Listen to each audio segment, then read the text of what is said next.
Wait for it because, in fact, we are indeed now live. And hello, everyone, and welcome to the Geek Battle Show. Here, streaming not only on the Extreme Improv Extremes YouTube channel, but also on the Geek Battle YouTube channel. Head over to www.youtube.com/at Geek Battle, and that would be absolutely spectacular.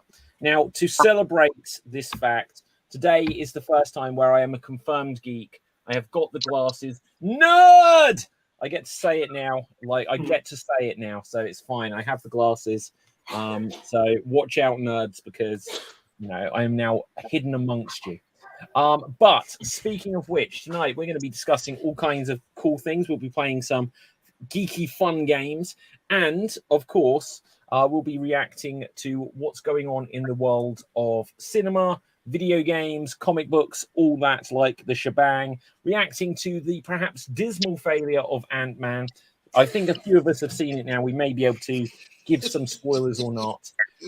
We've also going to react to, apparently we're going to get some surprises in the Flash movie, which we'll get to soon. But for now, let's meet tonight's players on this show. We'll have some fun.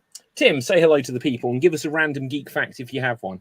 Hey, welcome from my dad's parking lot in Newton, Mass. I am Tim, and your random geek fact of the week is that if the director for Pitch Black initially was going to be forced to hire Steven Seagal, and he's very thankful that he wasn't, and in the end, even though Vin Diesel did a very poor job reading off of a script, he was still cast as Riddick, and he ended up doing a bang-up job because they obviously did two other movies with him as headlining as that character. Wow, that is ridiculous. No, that's an awesome fact. Haha. We've got some great puns coming up for you tonight, audience. I know. So do watch out for them. Now, on that note, we're going to come over to the resident genius, as it were, because as I said before the show, you can't spell smarty without Marty. Say hello to the people. Hey, everybody. Marty here in Atlanta, Georgia.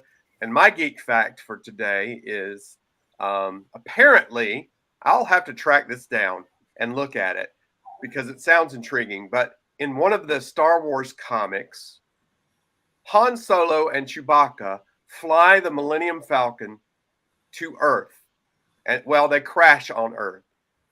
And they never leave. They both die there. Chewbacca is mistaken for Sasquatch. And then centuries later, Indiana Jones finds the wreckage of the Millennium Falcon and the bones of Han Solo. Wait, what is this in? It's in a comic book called Star Wars Tales number 19. Okay, when did it come out? Because is it part of the Legends, as we were speaking about a couple of weeks ago? It came out in 2004. Oh, so that would now no longer count. But that is awesome that exists. Yeah, I'm really interested in seeing that now because I did not know that they had crossed. Those two characters had crossed over before. I mean, sort of crossed over. Yeah, no. Okay. Speaking of crossing over, Capelfave, you have crossed over onto the dark side once again of StreamYard. Oh, yes, and it's been paying me by screwing with my green screen. But still, from the land of leopards, elephants, and crocodiles, it's me, Capital Dave. My geek fact for today is kind of a weird thing. It's not actually technically a fact. So in the 90s, Disney made a show called The Gargoyles, and they had a bad guy named David Xanatos. But the thing is that when the Iron Man movie came out, I thought it was the cartoon character made into a different superhero because he looks very similar to Iron Man when you think about it. So, wait, background, come on. One moment. There it is. So he has a goatee and everything, and he's also a billionaire playboy kind of thing. The one exception is that he's a bad guy and he has a ponytail, but basically it's Tony Stark. And he has a mech suit as well, which kind of red and gray. It's shaped like a gargoyle, but it's basically Iron Man. And I feel like the movie kind of stole a lot of his character into Tony Stark. Ah, that is interesting. Definitely worth another bonus point there, Cap. Thank you for that. I kind of remember gargoyles. I can't quite remember. They were like the stone gargoyles that were like come to life. Ah, okay, yeah. That's a good show. Isn't that the character that Jonathan Frakes did the voice for? Could be. I don't know the voice actors, but could be. Well, Jonathan Frakes is Riker from Star Trek. So yeah, the plot thickens. Yes, it does. Now, speaking of thick, sorry. Right. No, I'm going to steal Marty's intro for you. So earlier you were like busting some rhymes or something. So we, instead of Dave MC, we have MC Dave. Say hello to the people. I'll put on my yo, Dave MC Dave in the house. What the haps, my homie Bizzles. Dave MC from Paris, France here. I don't know anymore. My geek fact comes from Godzilla. So Willis O'Brien wanted to do a sequel to King Kong where he fights a creature made by Dr. Frankenstein. And then Toho adopted the idea but changed the monster by Frankenstein to Godzilla. So you got King Kong and Godzilla. But Toho kept the idea of Frankenstein and created Frankenstein Conquers the World, in which there's a kaiju-sized Frankenstein monster. And then there was a sequel to it, War of the Gargantuous, as well, on top of that, where two Frankenstein monsters are there. But surprisingly, Germany, when they released Godzilla movies, they found some way to make all the titles Frankenstein-related. So most of the original Toho Godzilla movies somehow have Frankenstein in the plot. Wow. Okay, how did you come across this? So I came across it. I was actually watching some facts on Frankenstein Conquers the World. It was a review. I just came across it because I was looking at kaiju stuff, and I came across that fact. And then I think it was another video someone put up that the Godzilla movies had Frankenstein in the title. So I've actually found a list. So there's there's a movie Son of Godzilla. In the German translation for it is Frankenstein's monsters hunt Godzilla's son, even though in the whole movie Frankenstein has nothing to do with it. That's awesome. Brr must be Godzilla's son. Okay, awesome. Bonus point there, well deserved. Now, let's move things up a notch. As let's react to some of the stuff that either we've seen this week or whatever. Now, first of all, have you heard the rumors? We've spoken a lot about The Flash recently. That look, James Gunn apparently has taken out a lot of Michael Keaton. Maybe we still know he's in it. We know that Batfleck is still in it. But did you hear the rumors that, you know, taking out Henry Cavill, taking out Gal Gadot, we may have a different cameo added into this film instead? Have you heard this, guys? This is the first time hearing about it. Okay, so this is like it's not a spoiler because it's a rumor, but apparently George Clooney's Batman is going to be in it at the end of the film. Why? The bat nipples are back. Yeah, badass. Isn't that just awesome? That is the fan surface. No, imagine they've got George Clooney's Batman and Schwarzenegger's Mr. Freeze. Nice to meet you. I'm out for Freeze. But yeah. Couldn't they get Val Kilmer? At least that movie was kind of okay. Well, Val Kilmer is not in good enough health to do it. Well, Val Kilmer, this is interesting. I was having a conversation with someone earlier about this, was in Top Gun Maverick. And one of the things about it is apparently he has lost the ability to talk, but they're using this AI stuff to recreate his voice. Now, have you guys seen this? Because yes. I've seen it in the movie. I've seen it in the movie. Yeah, if you've seen Top Gun Maverick, when Val Kilmer's character talks, that isn't actually his voice. And it was the same process they used for recreating Mark Hamill's voice in the Book of Boba Fett. They put it into an AI. Now, I have done this myself. and I have created a voice clip. Do you know what? I'm gonna have to find it now. I don't know if you guys will be able to hear Oh, it. David, we know that you are an android all along. No, but like literally, it's scary how it can do it. I got it to read a section of my book. I was like, well, can I get this thing so that I could do like an audio book or something? And there's definitely parts of it where it sounds like me. Interesting. And, yeah, I put in like 10 minutes of my voice. Guide to Virtual Theatre, read to you by Stephen Fry. Well, yeah, it's freaky what it can do. I don't know if Hi, y'all. This is David Pustansky coming from London, England, and I'm here. I speak. This is David's dream to listen to himself talk Now, guys, look, Without having to do any of the work. without having to do it. Now, do you remember a few weeks ago we spoke about the Power Rangers film that I thought sucked towards the end and everything? Yeah. Right. I wrote an article about that for Extreme.tv, and I just grabbed a chunk of that text, and I don't know if you'll be. Did you write it or ChatGPT? Can you hear it? 2023, Netflix will make everyone cheer Go-Go Power Rangers in a way that fans haven't done so since the 1990s, but time will tell if this will be a return to glory for the long-running franchise. Although many may not be aware of this, the Power Rangers franchise has never really gone away. And I didn't say a single one of those words. If you could hear it. It's like you on cocaine because it's sped up a little bit. It's sped up. But I put in one clip of my voice from one of these shows, from like a podcast that I've done, and it analyzes your voice, and then it steals the ability. It is literally Ursula from Little Mermaid, and then it recreates your voice, and you can get it to say anything you want. Like the amount of crimes that can be committed with this is just crazy. Also, studios don't need to hire anybody anymore. I would do it, but we've got too many people doing Foghorn Leghorn already. So, but no, just out of interest, what is your guys' reaction to something like that? Like, if we're all here, we're like, we don't need actors anymore. We do improv, we do performing arts. It's like, why do you need voice actors or anything anymore? It is getting to the point where it's a little scary because you've got the AI art. You've got the making people look young again, matching their voices. Yeah, I think I don't like it anymore. I think it's and the whole Chat GPT. It can write you a book. It can write you. Colleges are having to be super careful now.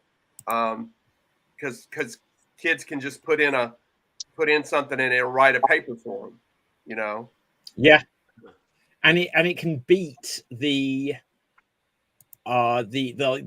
tests. Oh, I didn't hear that.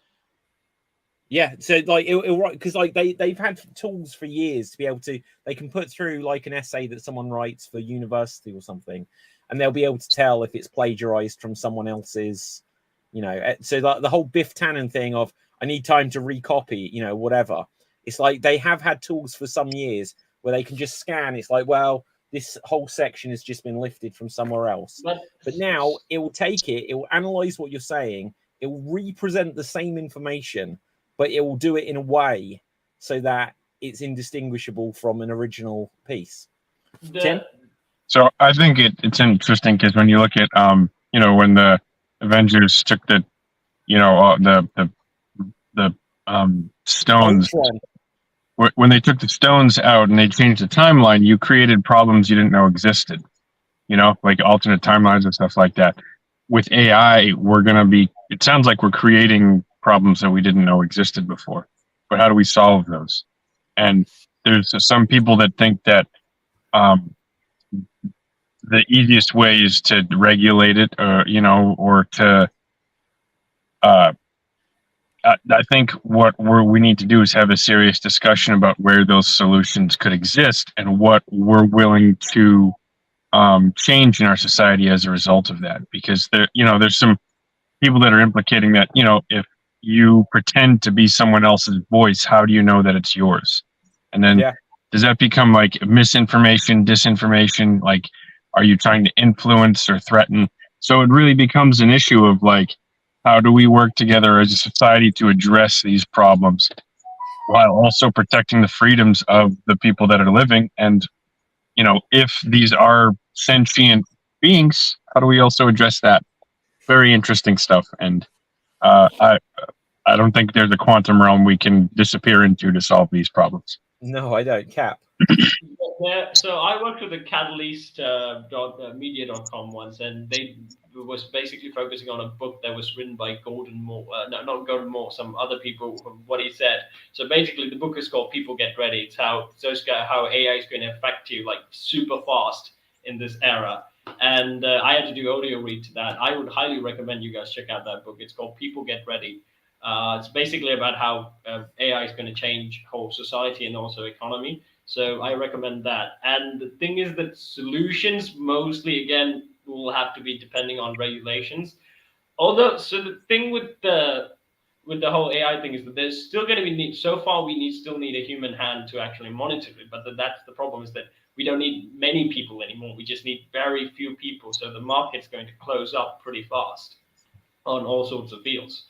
And so for the interesting thing about the assignment thing is that my cousin who's still in the software engineering university, they said that you can still figure out how that the ChatGPT is still manipulating someone else's essay, and it can be easily found out just with the same tools, but just a little bit slightly adjusted. But the problem is they're university people, and they don't want their students to use ChatGPT to finish their assignments, so it could be a lie. Yeah.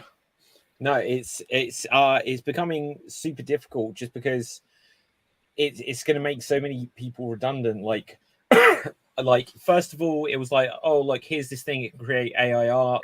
Now it can be like it can do articles for you, and it's like, well, it can actually do your face. It can do it can create your voice now, and it's just like in terms of the entertainment industry, like we don't like.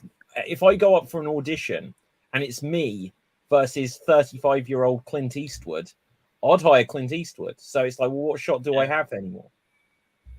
Yeah.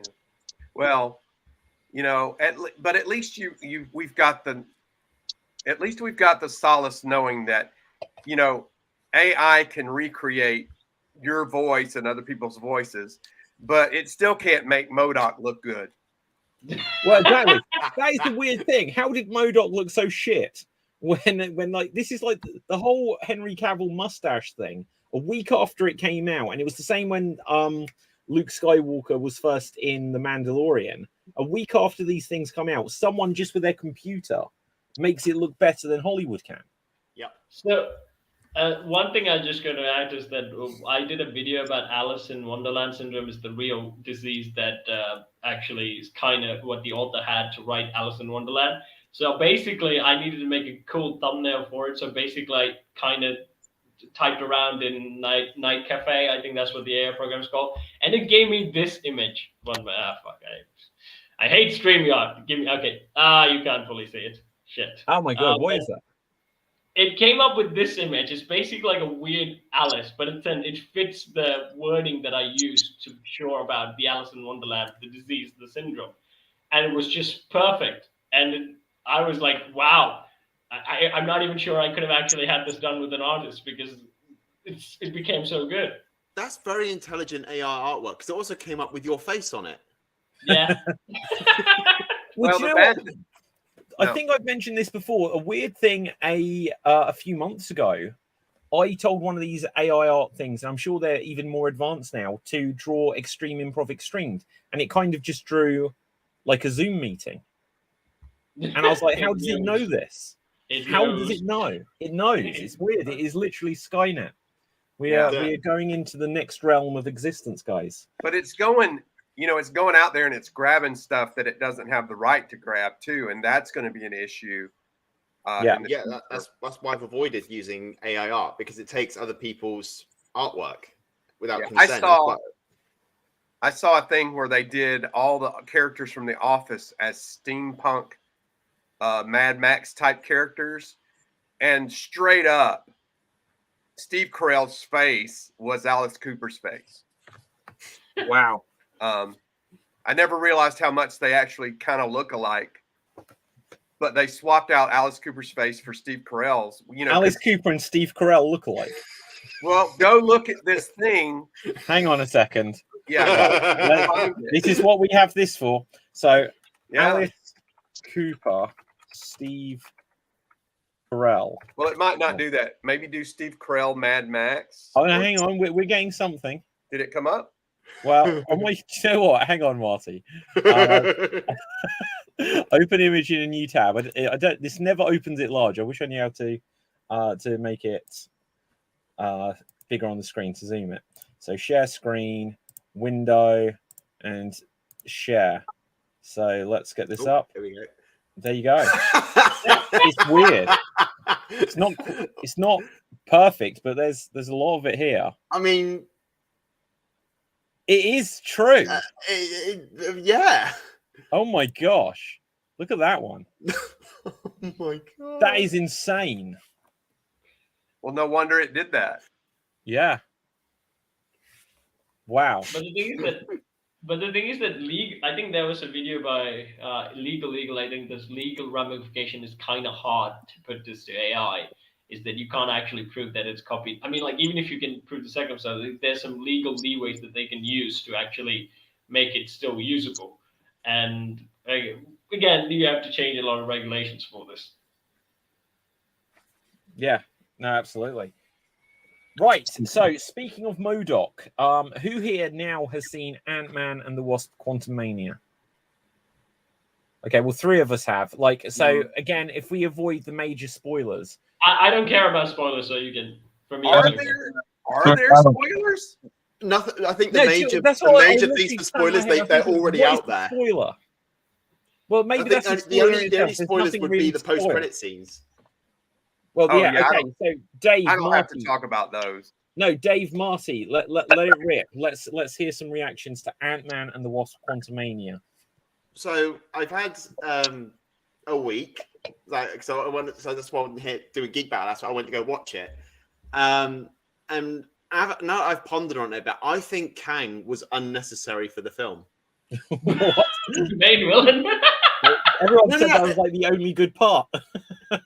Well, no. I mean, don't get me wrong. The actor's good. You know, the character himself was really good. But I think for the film itself, I don't think it was necessary.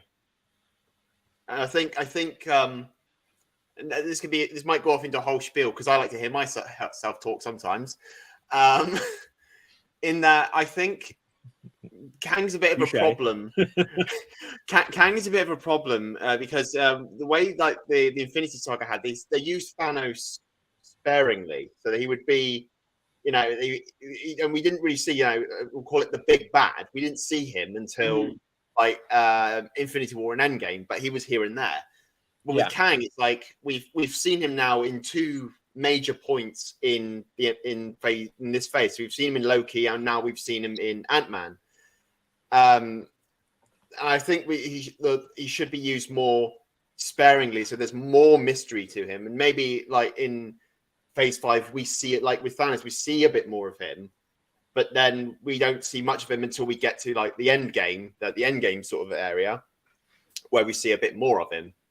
I mean, that's just my opinion. Like, I don't deny that Kang is MCU character is really good, but I'm just saying I think it would be better if they used him more sparingly than putting him, because now we can't see a project without thinking, right, Kang's going to be in this. We're always going to be in season 2 of Loki. He's going to be in the next Captain America film. When is Kang next going to appear? Yeah. No, okay, Joe, Cap, I'll come to you in just 1 second, but what I just want to very quickly pick up on what you said there. I think, I don't know if I mentioned this last week, but to me, there is the sense of with Thanos, they literally had to be in the middle of Infinity War, where Thanos looked at Tony Stark and he was like, Stark! And Tony was like, you know me? And they had to try to conjure up some like backstory to them, which didn't exist because they'd never met. At least now, if they get to whatever later film, or if it is Secret Wars or whatever, when Kang shows up, he can spot, Scott Lang or Cassie or whatever, and he can actually be like, oh, we meet again. Or that, that gives them something to bounce off of, was my one thought. Cap. So interesting thing about Kang, I saw him in the cartoon, and he was a villain for the Avengers. But the thing is that he was primarily a villain for Tony Stark. So in the cartoon, he was from the future, and he had technology that far beyond Tony's abilities. And Tony has to figure out a way to outsmart a future scientist slash conqueror guy, and that was kind of the whole premise in the cartoons. Which I think the audience needs. I think even the actor itself actually said that it would be nice if Kang could face Tony Stark. I think he's probably seen some of the cartoons. Maybe that's why he's actually hinting towards it. And I think that's much more of an interesting battle between the main baddie and. I mean, so far, like, I mean, I would have loved it if there's some sort of genius kind of had to outsmart a person who's like from a different dimension and has like different sort of technologies and stuff. I mean, like with the timekeepers and all that. But the thing is that they're gonna have a problem like making him, in a sense, like an overarching threat to everyone. And also, like David said, is like if Dave said, MC said, is that if they show him more, the problem is that he's gonna lose all value. Because like if he appears in every movie as a bad guy, you're gonna see him get beat in every movie. Oh, we have more of him in different versions, but still, you're gonna lose the value of the character. When Thanos came in, we didn't know how he's gonna interact with the other characters. We don't know how that fight was going to be.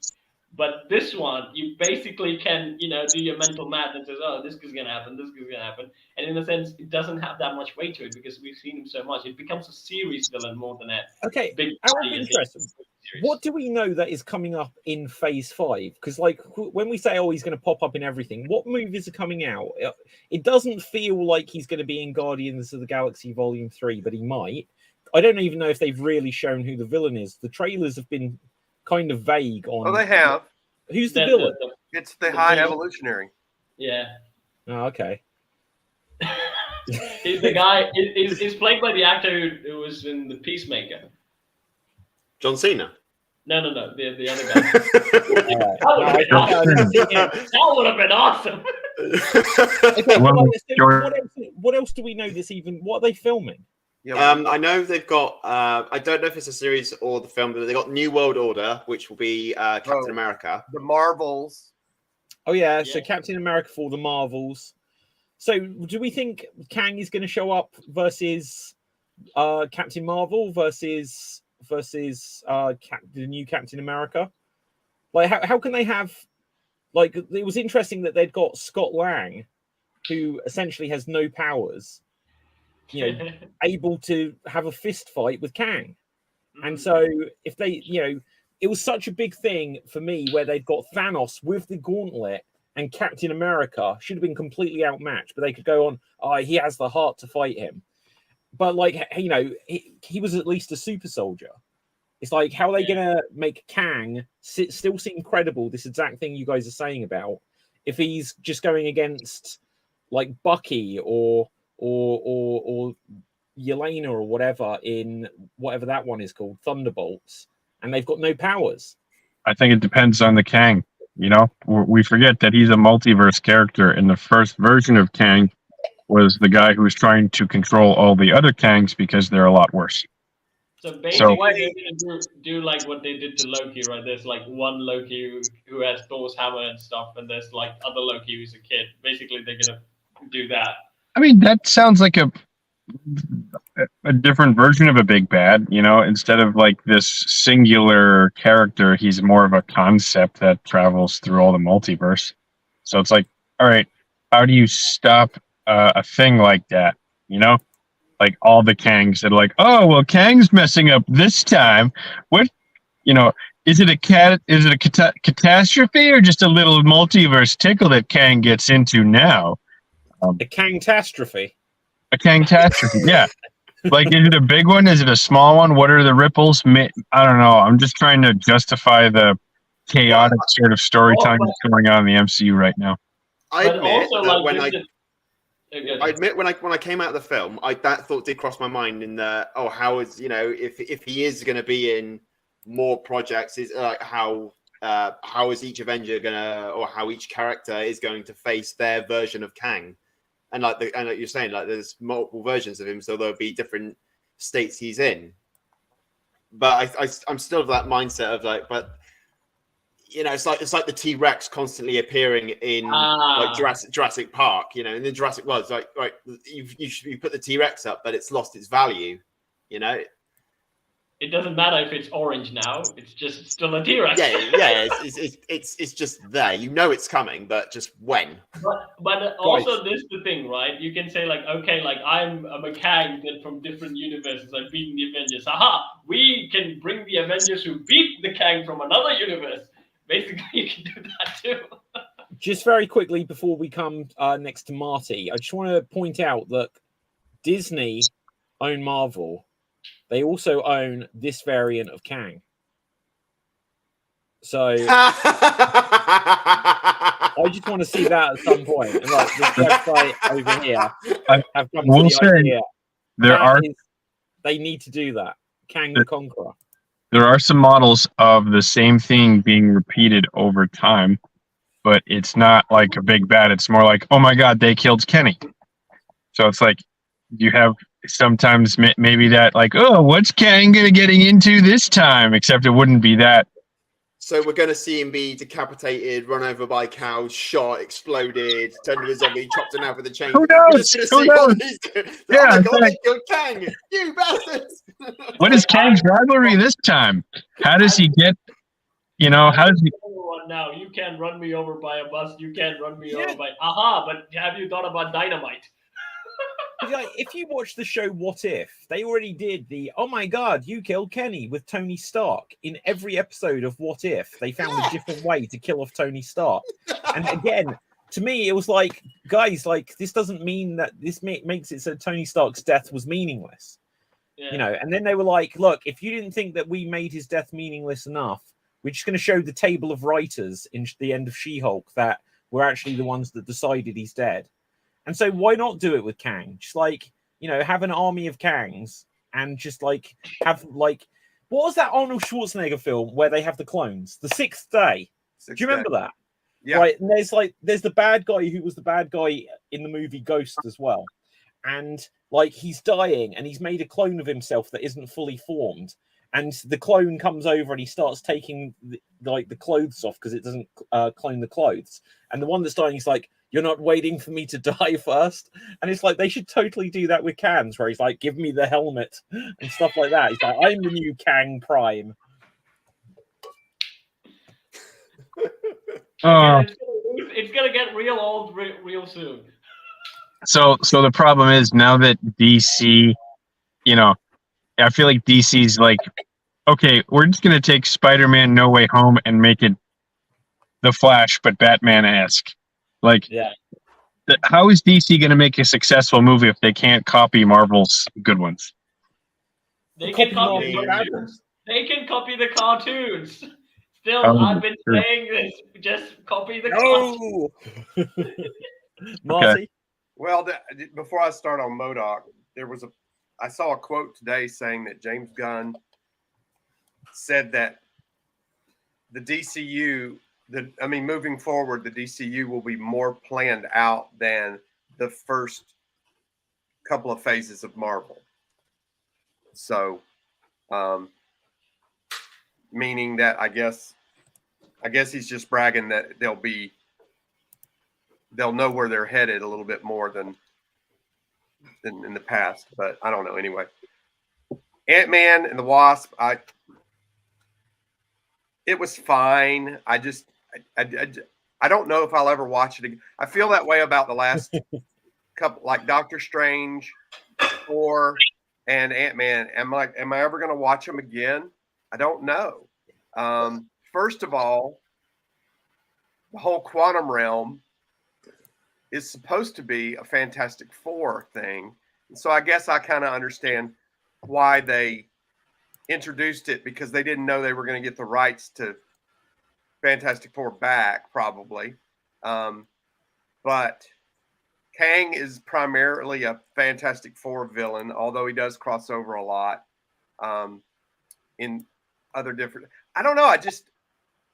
Kang to me has never been a great villain, because you just don't know what are his motivations other than he's just crazy. He wants to conquer. and he wants to conquer. Big whoop, you know. At least, you know, with somebody like Doctor Doom, you know what his motivations are. Yeah. So I don't know if I'm going to enjoy this phase with Kang. Isn't conquering enough? Like kneel before Zod. You know, what other motivation do you need? It's like I want to be in charge of everything. Well, it's kind of old for Marvel to do that anymore. I mean, like, what's the point of the main? I mean, like, he wants to rule all the multiverse. Okay. I mean, I mean, like, well, how? obviously, What else can they do? Obviously, the way they'll defeat him is now. I mean, and I've said this on the show before. They've opened all the multiverses. Well, they're going to have to close them, and that's how they'll defeat Kang. Is they'll close all the doors that have been opened. Yeah, but that is like insane genocide, isn't it? Because it's like killing like the alternative Peter Parkers and everyone. No, they just close it. The thing about it is they're going to make it. They're going to make a big deal out of, like, you know, who's left. Some people that were from other dimensions might get trapped here. People that belong in this dimension might be trapped in another dimension. That kind of thing. I'd say follow Miss Marvel or the whatever power character has the power to travel between multiverses. America Chavez. Oh, Chavez. Yeah, but the interesting thing about that, there's a YouTuber that's called Overly Sarcastic Production, which kind of talks about tropes and stuff. And basically, they said Multiverse of Madness is how you do the wrong kind of multiverse movie. Even though they did all these fan services from different worlds, those different worlds were kind of shown as dummies. In a sense, they had zero weight to it. Oh, look at Charles Xavier, the most powerful mutant, next snap. That's how they go out. They're basically very cheaper versions of characters. They're not like the character that you put your value on. So basically, they're, you know, cannon fodder for the main baddie or anything like that. How many times has Patrick Stewart filmed a death sequence for Charles Xavier now? Is that the third? Oh, yes. He's been killed three times. Yeah, 3, I believe. Yeah. Talk about for the same character. Nobody in comics ever dies. They just get like a bandage wrapped around their head and they're fine. Yeah, but the problem is you can't do that with films. I don't think. Wrap a bandage around it. Sure, you can. With AI, Patrick Stewart will never die. There will always be an AI Patrick Stewart out there somewhere. But the thing is that that's why, like, again, multiverse in a sense kind of lose the value of narrative. In a sense, like the human version of narrative, where you have everything that you do as a point, but then when there's the multiverse, like everything is as possible. So basically, there's a lot of stuff that can happen, and basically you're very insignificant, and it kind of loses that. And if you use multiverse as characters, like favorite characters, like Mr. Fantastic as cannon fodder so easily, they're going to lose all their values, and probably people are going to lose interest. Yeah, you would think that they would have learned their lesson. This happened in the comics, you know. DC had too many alternate worlds going on, and so they had Crisis on Infinite Earths, where they merged everything back down.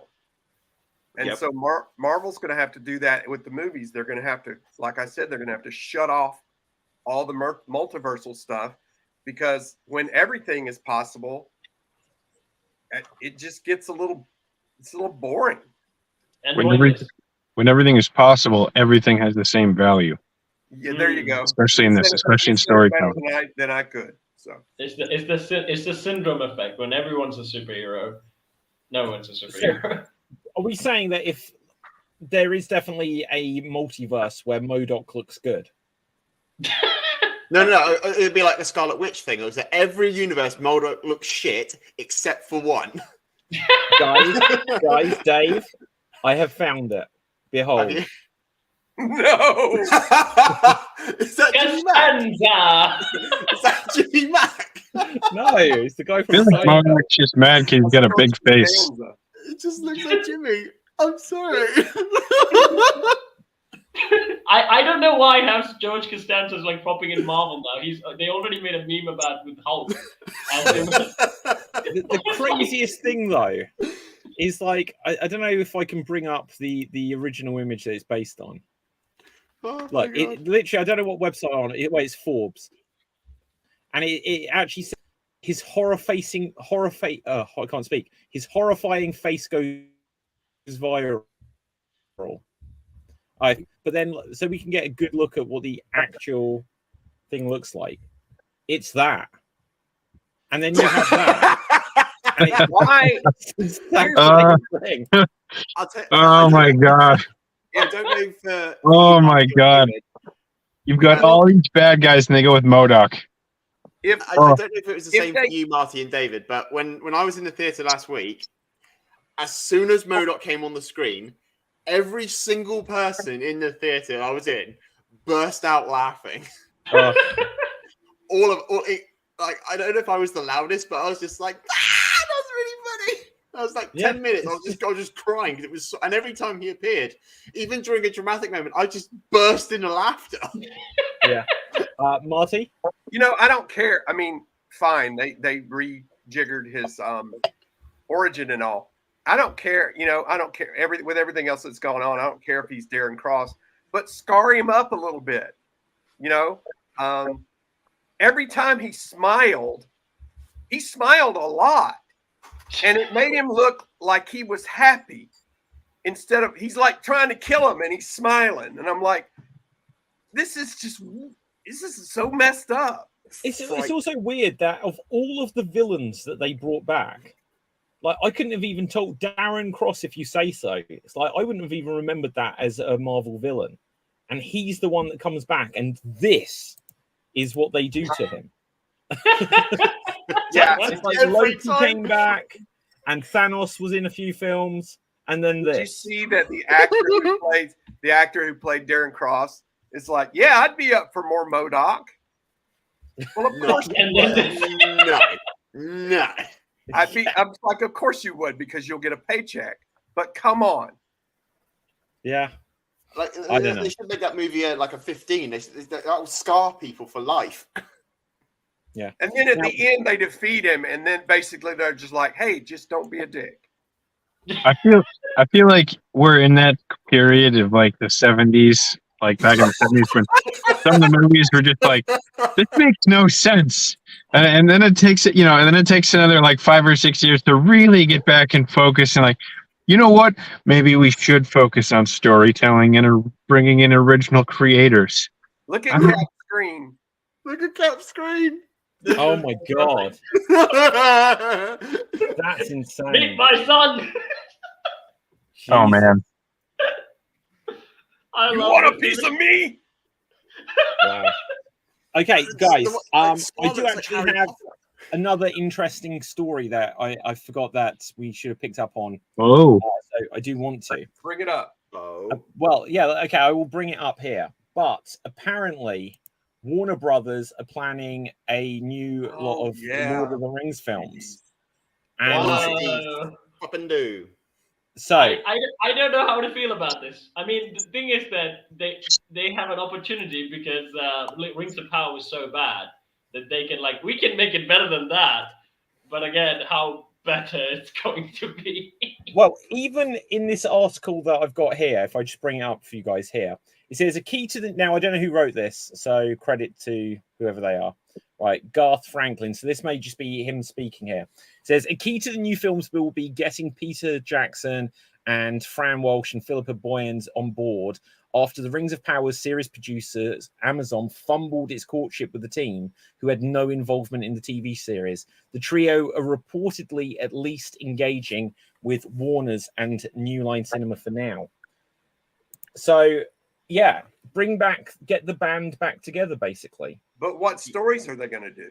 There's all they definitely still have all of the appendices. Like when they made the Hobbit films, they were like, this is a tiny book, but they could lead into anything from the appendices of the Lord of the Rings. Yeah. But the Silmarillion.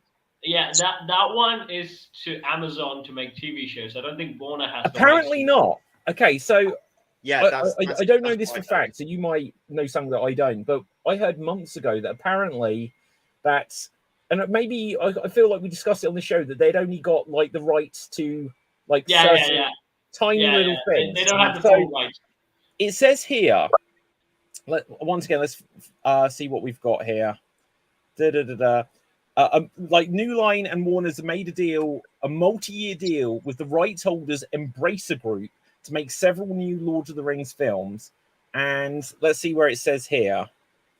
The whole deal has been sparked by Embracer taking over Middle-earth Enterprises from the Saul Zaentz company last fall and settling a lawsuit over the rights. So imagine if they've got the Silmarillion and stuff like this. And what an opportunity, though, to say, well, look, you gave some of the rights over to Amazon, and it's been really divisive. It's really not been quite in the spirit of the films that people liked.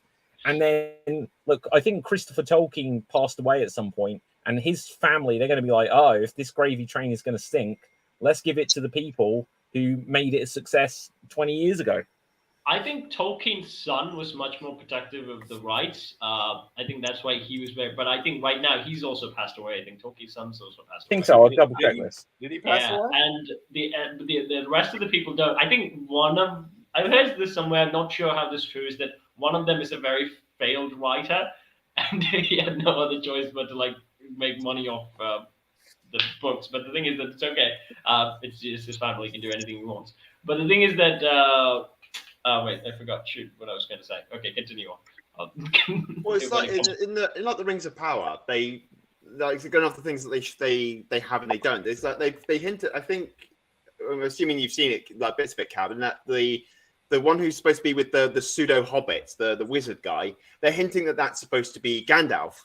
That can't be correct because Gandalf didn't arrive until after Sauron was defeated the first time. The wizards did not arrive in Middle Earth until after Sauron was defeated the first time. And in the beginning of the series as well, they talk about the Great Tree being destroyed by Morgoth. But they forgot but that also leads to like the Silmarillion War, and then you've got the Ungoliant as well. You've got the giant spider who was with Morgoth as well. There's so many things that they had to sort of say, all right, here's the trees, it's gone. But that's part of the Silmarillion. So just to quickly give you the update on this. So Christopher Tolkien, born 1924, died January 2020. Imagine that. He literally just missed COVID. But I don't mean that, but it's like, just imagine not knowing that existed ever. Well, what if he had COVID and they just didn't know it? Could be. But then it says here he's got 3 children, including a son, Simon Tolkien. It says a British novelist and former barrister. He's the grandson of J.R.R. Tolkien. Let's see what his writings are. In January 2000, he began writing fiction. So he must be the failure guy. Yeah. His first novel, which was described as a black comedy, was not accepted for publication. His second novel, a courtroom drama, was published in the United States as The Final Witness in 2002, and in the UK as The Stepmother in 2003. So, use the name. Just be like, I'm Tolkien. Just like, if I was him now, I'd just be like, I'm going to write the new adventures of Bilbo, the next generation. I'd just do it. Interesting thing to that, though. So far, one of the things that I've actually seen that's good is the Shadow of Mordor games.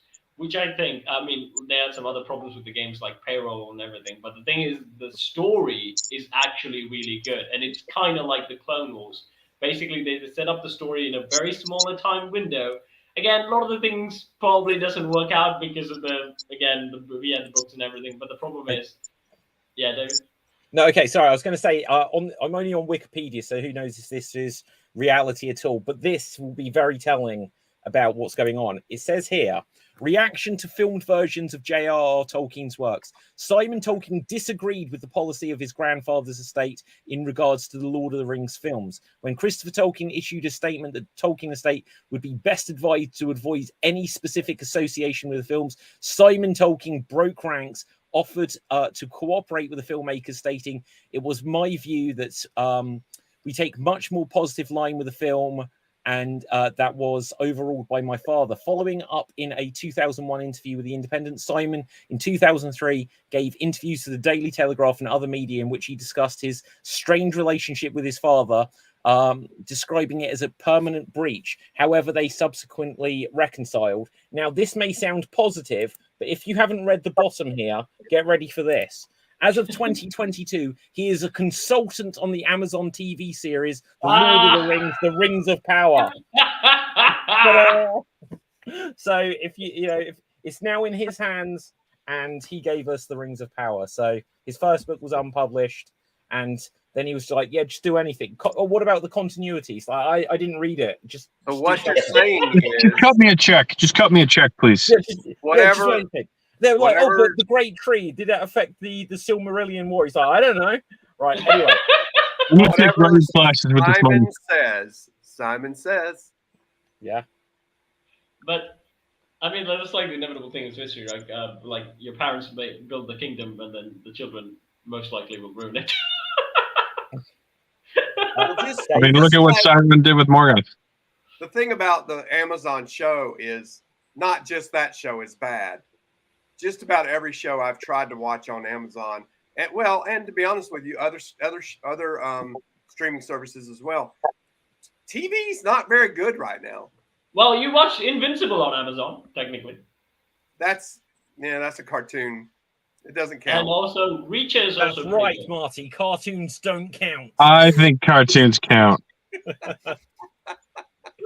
Well, I think cartoons count because look, Avatar 2 was one.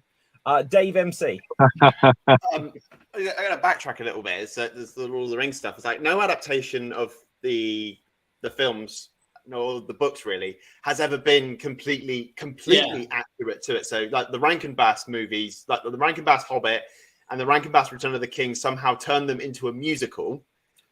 When was this? Is this the old animated things? So these are the really like was it Rankin? Yeah, was it Rankin Bass? Yeah, there's Rankin Bass and a Ralph Bakshi version. That's what I'm thinking. The Bakshi version that was supposed to be 2 movies, but the company said was so bad. Yeah, they were like, "Oh, we're not going to make money out of this," and then you got obviously the Peter Jackson, the Hobbit and Lord of the Rings, and then while they're probably the best adaptations of it, they're not completely honest to the books, but they're still enjoyed more than Rings of Power. I like the Rankin Bass, the first one, the Hobbit. Oh, the Hobbit! I laughed. The Hobbit, it was really funny. The greatest adventure. Even like the musical on stage. Even like the musical on stage kind of bombed.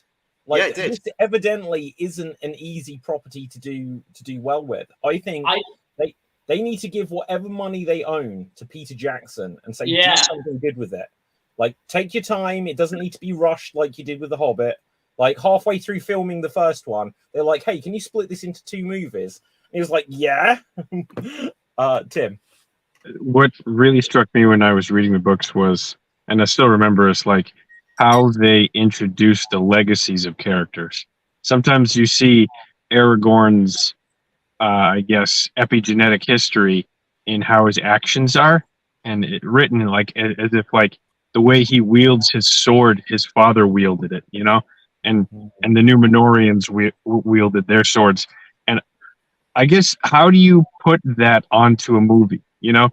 Like, how do you create a character where it really tells a story behind their actions? And when I was, I just think like it's in the Peter Jackson very well, like the way the swords and the costumes are detailed.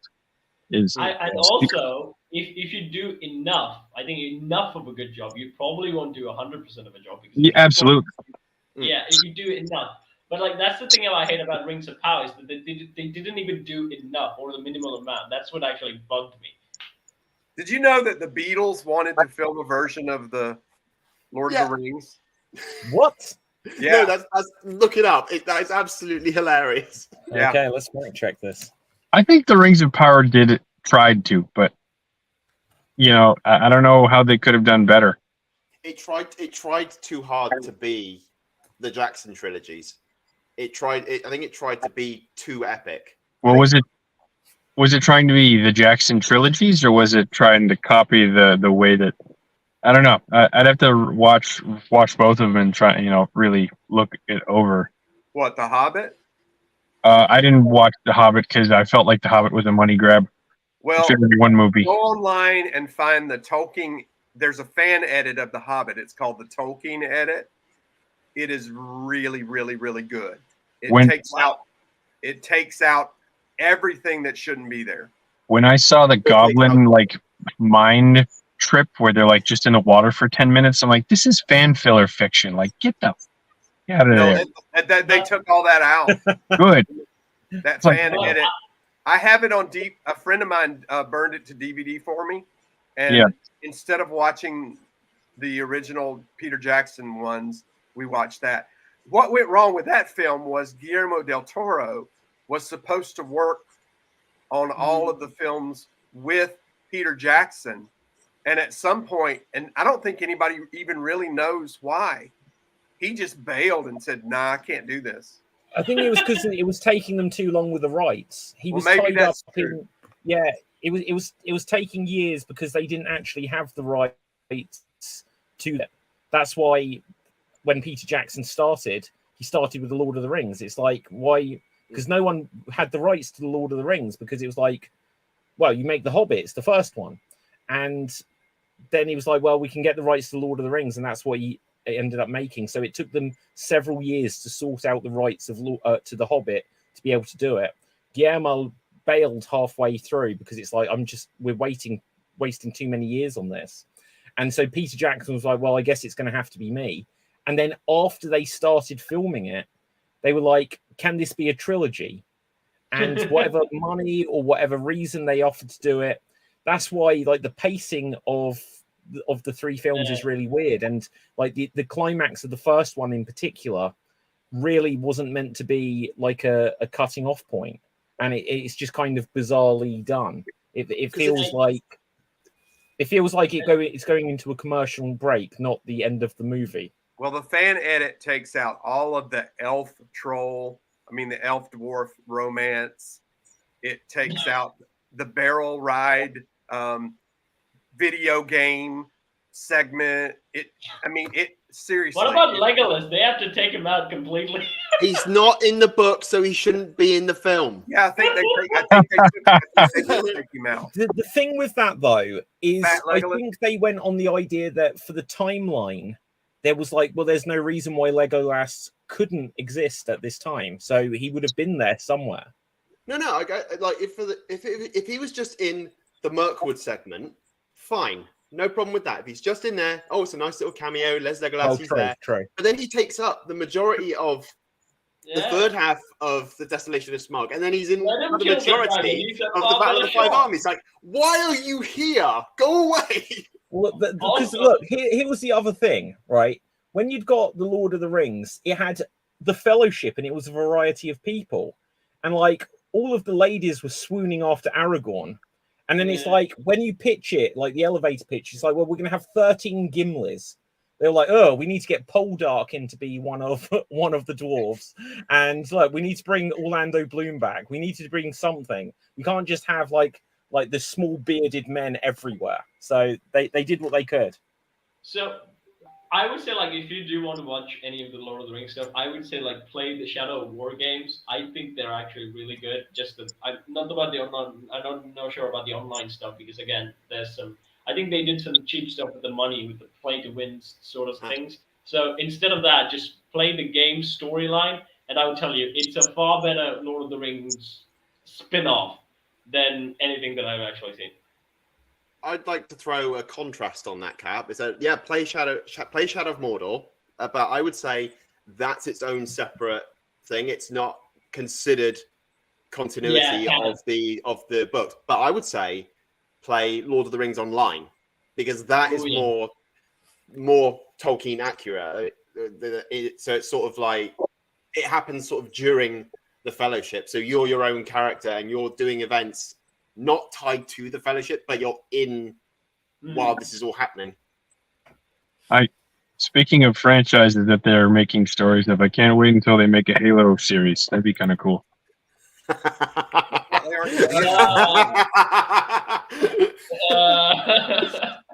Yeah. Didn't they already? Okay, so just because I haven't quite asked, is there anything else you guys have seen during this last week or anything that we should react to? Has there been any new trailers or any like new shows or anything? Has anyone seen Cocaine Bear? Is that any good? Elizabeth Banks saw it. I think she said it was pretty good. No, I'm waiting for Meth Gator. Oh my god! I couldn't tell if that was a real poster. No, for it's some real. sort. It's true. That They is are doing amazing. that. What is next? What is next? Marijuana Lion? No, I want heroin kangaroo. They're running out of ideas. They're running out of ideas. Hey, do you guys want to do a soap skunk with me? Like Soap skunk. a soap skunk, yeah. Let's bring Le Pepe back from. Yeah. But we'll do something that is entirely like mocking and also repeating the Oh, I got it. Glue sniffing Bigfoot. Ooh, perfect. Perfect. This isn't Elmer's. Ugh. Oh my god! Oh, I wouldn't go up that there trail. It smells like Elmer's. I don't use Gorilla Glue because my hand has no hair. I don't know, something. Oh my god! Okay, so but did anyone see anything else? I'm watching Star Trek Picard, and I really like it. Is this which season are you on? Third one. I'm on the third season now. And is it good? Is it better than the previous ones? Season 1 to me was kind of eh. I liked season 2 a lot, and season 3 is shaping up to be really good, at least to me. I'm a Trekkie or a Trekker, so. Well, you're not obviously that much of a Trekkie if you call it a Trekker, isn't it? A Trekkie? No, a Trekker. Right, is Timmy, you someone- needing to bounce? I have to get going, guys. Okay. Sorry about that. About 5. Everyone. A Trekkie is someone who likes Star Trek. A Trekker is someone who climbs mountain paths. No, Yeah, a that's what I mean. Trekker is the word that the nerds. They said they didn't want to be called Trekkies; they'd rather be called Trekkers. We'll call them whatever we damn well please. That's fine. I really don't care. I just said it as a joke, but yeah, I'm enjoying. There's only 2 episodes out of the 3rd season so far, but almost everything else that my wife and I have been trying to watch lately, we're either hate watching or just give up on it altogether.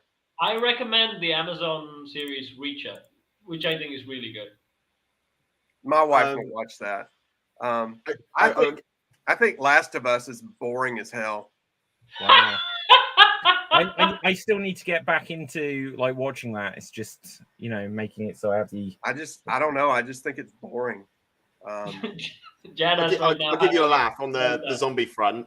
So they've started filming the Daryl Dixon series here in Paris. Oh wow! So there's a video of this on like Facebook and YouTube, and that you can find this anywhere. As they were filming in the streets in Paris, there was a woman who was still in her apartment, and she came out while they were filming. So there's on the street, there's all these zombies, overturned cars, there's some fire, and this woman, this normal person, came out of her apartment to be shot with the zombies outside. Like, oh, hello? Oh, what's going on? Oh no! Oh no! Oh my god! The one thing that I am looking forward to with that series is how did he get to France? He's Daryl Dixon. That's what I want to know. How did he get to France? He took the Eurotunnel. It's obvious. He rode his bike. Yeah. Yeah. I don't know. Like they're going to keep doing not Lord of the Rings. What am I saying? The Walking Dead. I think for 3 more years, and then it's all going to fizzle out. It's all going to go away. These spin-offs aren't going to work for it. Yeah, it's got to. It's got to go away. Yeah, it needs to. It needed to go away after season 4, to be honest. Let it die. I stuck with it until the end, but by season 4, they'd done all of the stories, and then they were just the same story over and over again. Getting rid of sorry, Marty. Getting rid of what's his name? I can't. Rick. Shoot, the guy that directed Shawshank Redemption, the one that started. Darabont. Yeah, getting rid of Darabont was a bad move. Yeah. Well, he was the one that put it together as the show that it was. Yeah. And And then and because of that experience, I don't think he's done anything since. I think he's just so pissed off at Hollywood that he retired, which is a shame because he's made some really good stuff. Well, didn't he, Frank Darabont, that's it, didn't, as well as The Shawshank Redemption, didn't he also direct The Green Mile? Yes. And so if Stephen King writes another book set in prison, maybe. Yeah. The Red Kilometer. Maybe. The Red Kilometer. I like The Mist. Some people don't, but I like The Mist. Well, did he direct the movie of The Mist? Yeah, the movie. I heard the show was terrible. I thought the show was terrible. I did really like the movie. Yeah. There are a lot of the same actors from the film that were in The Walking Dead. Doesn't surprise me. That's because he liked working with them, and Frank Darabont's kind of that way. Okay, guys, let's quickly move on to something fun and silly at the end. So let's. Well, I'm going to let this be my exit then, because I got to leave in 5 anyway. Well, if you got to leave in 5, you can go first if you want. It's up to you. All right, make it quick. Okay, right. What would you like to guess? A movie, a character, TV show? What would you like to guess? Movie. Okay, right. I've got one. So let's have a look. Okay, Marty, you're going to have 1 minute to ask me as many yes/no questions you can to try to figure out this movie. And here you go. Recent movie? Relatively. 2010s? Yes. Okay. Is it sci-fi? Yes. Does it involve aliens? Yes. Does it involve space travel? Yeah. Is it part of a franchise? Yes. Is it a Star Wars movie? No. Is it a Star Trek movie? No. What other space movies in a franchise matter? Gosh, what else do I have? Is the main protagonist or the main person a male or female? Yes. I'm sorry. Sorry, I forgot it was yes or no. See, is it male? Male, yes. Superhuman at all? Yes, that is time, I'm afraid. Handing things over to Dave. Go. Oh Christ. Is it part of the Marvel universe? Yes. Oh, is it Guardians of the Galaxy? No. Oh. Space movie thingy. Oh. Okay. I thought it was Men in Black, but just name MCU movies. Okay, I'll just go for that. Is it Iron Man? No. Is it 2010? Part of a franchise, though. Is it? Yeah. Is it part of the Guardians of the Galaxy universe? Yes. Is it Guardians of the Galaxy 2? Yes, it is. There you go. Wow. Okay, well done. All Okay, right. with that, Marty, we can release you. Yep. See y'all later. Ciao See you, for now, Marty. Marty. Right. On that note, let's come over to Cap next. What would you like to guess? TV show. TV show. Okay. And let's see what we've got. I'm going to use the Extreme Improv suggestion cards to get this. Just because. Feels like I should. Right. How Okay. old are TV these show. cards? Right. Okay. Good. TV show. You're not going to know that one. Okay. I've got a good one. Okay. And your time starts now. Is it animation? No. Nah, then it's not a good one. Did it come out in the 2000s? Yeah, I think so. Okay. Is it fantasy? No. Is it sci-fi? No. Is it superheroes? No. Is it drama? Kind of, yeah. Kind of. Not just drama. That's not the first thing you'd call it. Is it comedy drama? No. Is it horror? Yeah, closer. Still not quite pinpointing it, but closer. Oh, okay. Does it have a monster in it? No. Like a real monster? Does it have a serial killer in it? Yes. Is it Hannibal? No. Is it something like Hannibal? Yeah. Is it Dexter? Yes, it is. With 3 seconds to go, Cap. Well done. Nailed it. It all depends on David reminding me about Dexter. Okay. On that note, Dave MC, you haven't started Hello. one. So basically, this might come down to you've both got 2 points on the scoreboard. Realistically, Dave, if you guess this correct, you will be today's winner. If you fail to, well, look, I haven't got any points. We need to do. Look, we've done a lot of talking shows recently, and they're cool. But we need to play a few more games so I stand a chance. We'll do some impressions like next week or something. Okay, but if Dave fails to get this, Cap, you could steal it by getting it. But if neither of you get it, then we'll say it's a tie. So, Dave, Or you win. No, I don't win. Right, I can't win. I've got 0 points. You've We'll got make an exception, like 5 points. I don't want to win. Right, I thank you. Right, okay. Dave, what would you like to guess? I will also go for a movie, please. Okay. Let's see. And here you go. Is it a recent movie? Relatively-ish. Is it 2010? About then. Specifically about then. Specifically about 2010. Give and take a year, just because I'm not sure which decade. Okay. Is it part of a franchise? No. No. Daft question. Did this movie make a lot of money? I think so, yeah. Is it part of a big company? Was it made by a big production company? I assume so, yeah. I'm fairly sure it was, yeah. What? Now try and narrow it down. Was it Disney? No.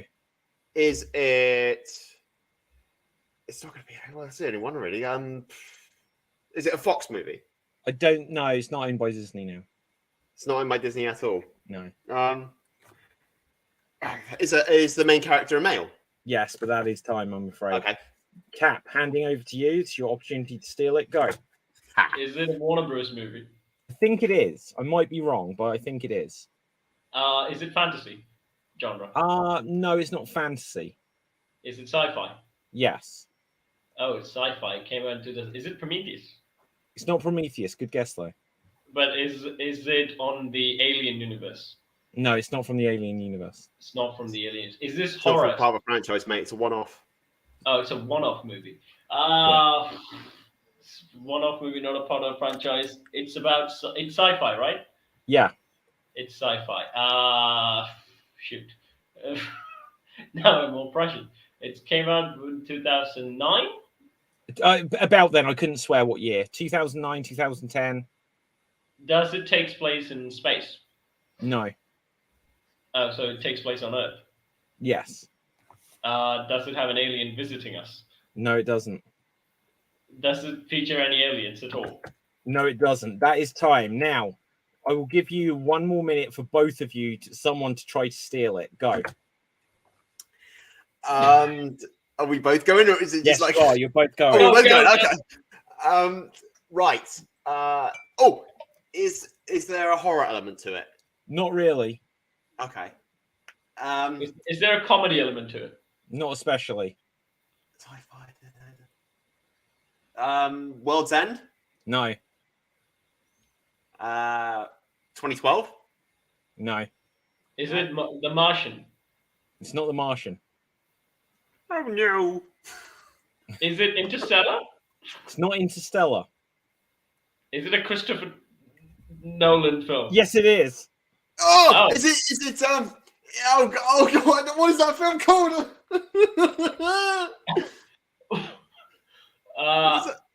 It takes place on Earth, right? It takes place on Earth. Oh no! Crikey. I know it. I know Oh, it. That is time. It is Inception, right? Do you know what, Cap? That is just out of time, but I think it's only fair to give it to you.